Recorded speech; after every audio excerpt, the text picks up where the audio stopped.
सूत्रों के हवाले से बड़ी खबर सामने आ रही है। शिक्षा विभाग से जुड़ी हुई आपको बड़ी खबर बता रहे हैं। अब शिक्षकों का तैयार होगा परफॉर्मेंस रिपोर्ट। बच्चों की मिड टर्म परीक्षा के रिजल्ट के आधार पर शिक्षकों का मूल्यांकन होगा। शिक्षकों का परफॉर्मेंस रिपोर्ट भी तैयार होगा और आपको बता दें यह अप्रेजल रिपोर्ट भी होगा। 1 to 8 क्लास के मिड टर्म परीक्षा के बाद सरकार ये रिपोर्ट तैयार करेगी। वहीं 1 सितंबर से टोला सेवक का भी ई शिक्षा कोष से अटेंडेंस बनेगा।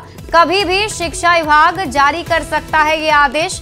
तो बड़ी खबर आपको बता रहे हैं, शिक्षा विभाग से जुड़ी बड़ी खबर सामने आ रही है, यानी कि अब शिक्षकों का भी जो रिपोर्ट है परफॉर्मेंस रिपोर्ट उसे अब तैयार किया जाएगा और उसी के हिसाब से आकलन भी शिक्षकों का किया जाना है। मिड टर्म परीक्षा का रिजल्ट और उसके आधार पर रिपोर्ट तैयार होगी। न्यूज़ 18 संवाददाता रजनीश कुमार अधिक जानकारी के साथ जुड़ गए।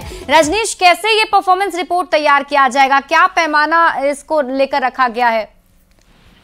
बिल्कुल, देखिए 1 to 8 जो है, यानी जो प्राइमरी और मध्य विद्यालय हैं वहां पर जो बच्चे पढ़ाई करते हैं उनके लिए मिड टर्म परीक्षा की व्यवस्था सरकार ने कराई है और इस परीक्षा में बेहतर रिजल्ट आ सके इसको लेकर शिक्षकों को निर्देश भी दिया जा चुका है।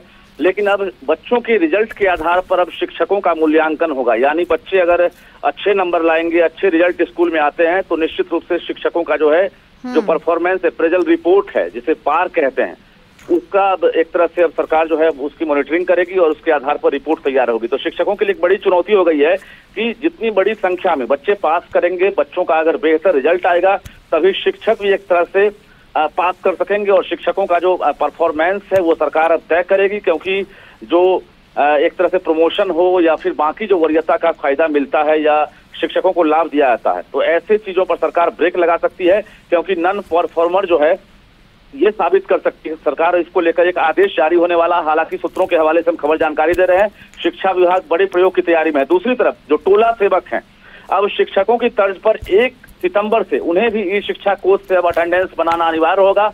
इसके लिए भी अब शिक्षा विभाग जो है कुछ ही देर बाद पत्र जारी करने वाला है, यानी अब पूरी तरह से जो ऑनलाइन अटेंडेंस सिस्टम है वो अब स्थापित किया जा रहा है और शिक्षक हो या फिर टोला सेवक उन्हें पालन करना होगा। जी ठीक है रजनीश, आप इस खबर पर नजर बनाए रखिए। बहुत बहुत शुक्रिया तमाम जानकारी के लिए।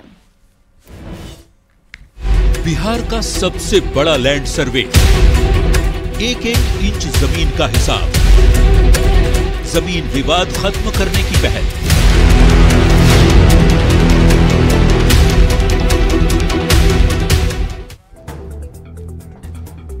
और देखिए बिहार में लैंड सर्वे का काम तेजी से जारी है। जरूरी कागजातों के लिए पब्लिक को दफ्तरों के चक्कर भी लगाने पड़ रहे हैं। आलम यह है कि ऑफिस में भीड़ इतनी उमड़ गई है कि लोग रात से ही कतारों में लग रहे हैं। अपनी